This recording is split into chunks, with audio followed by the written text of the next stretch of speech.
Hello everyone, today we're going to take my Venus Flytrap out of the fridge from winter dormancy. Yes, that is a real thing, but I know it sounds weird, but it's real. It's something that all Venus Flytrap keepers should pretty much understand. Well, let's just get to it. So my Venus Flytrap has been in the fridge for a few, like 3 months. As you can see, I do have fish food and stuff in here. That's also something fish geeks would understand. But yeah, so let's get her out. Okay, ignore the huge mess on my table right now, but we're going to take her out. Well, I've wrapped her in 2 cloths because my fridge keeps the light on, which is really annoying when you're trying to give less light, but thankfully I shoved her in the corner somewhere and kept it dark enough. She's been in the fridge for about 3 months-ish.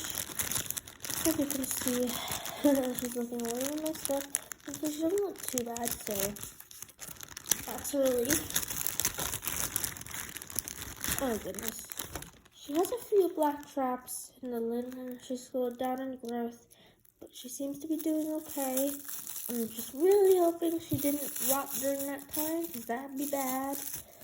She does look a little rough and tough there, but she'll be okay, as we mentioned before. It looks to be as if there was some algae first under her, so when I put them in, I've just used some damp sphagnum moss and some saran wrap. As you can see, it's looking not bad. There's definitely something I could have done better during winter dormancy, but it's okay. This was my first winter dormancy for this Venus Flytrap, so who knows how long it's gone without winter dormancy in the factory, but that's okay. I'm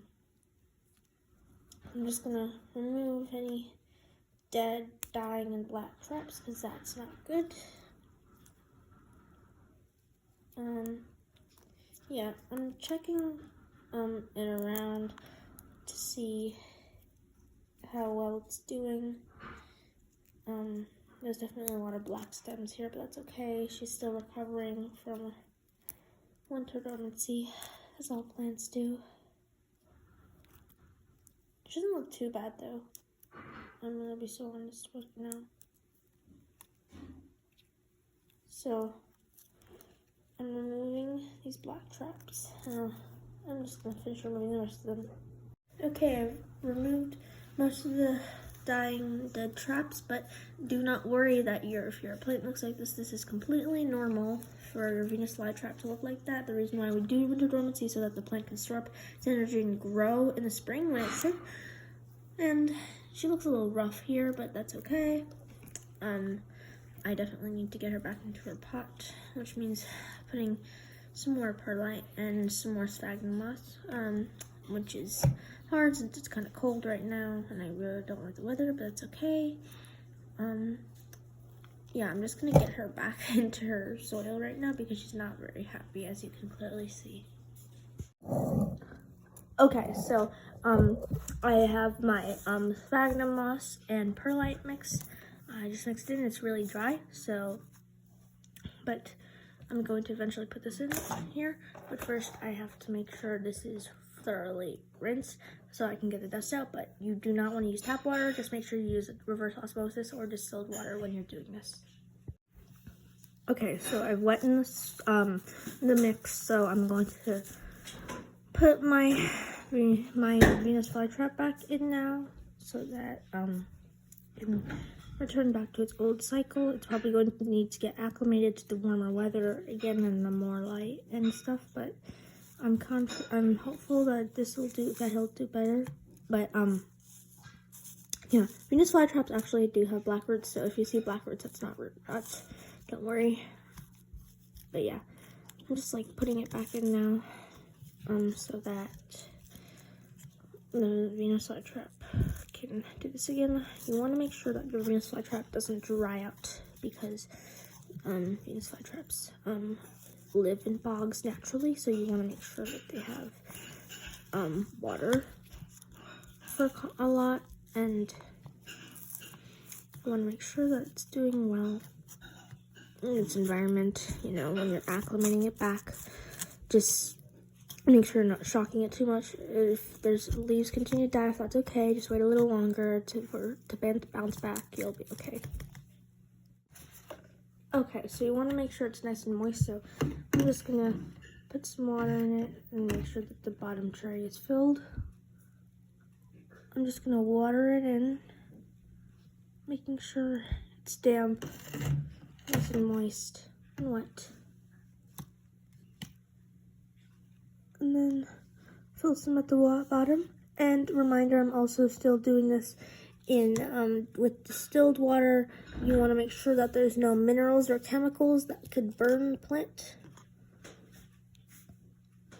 So it's really important that you do that so that it doesn't harm the plant in any way. Okay, so I moved it back to its original spot.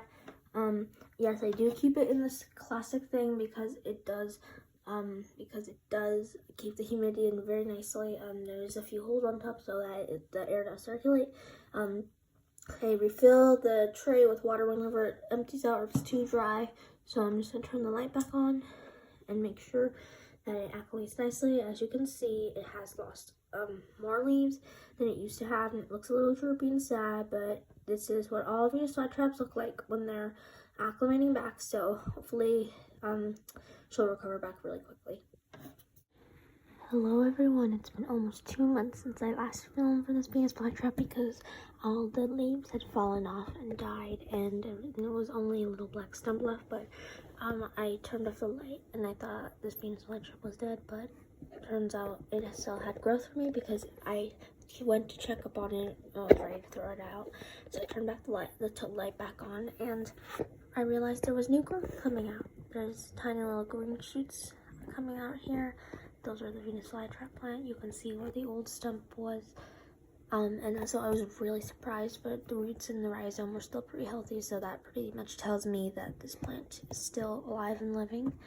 And I still do keep it in this jar, and I do have the light above it. It's not a grow light, but it works pretty well.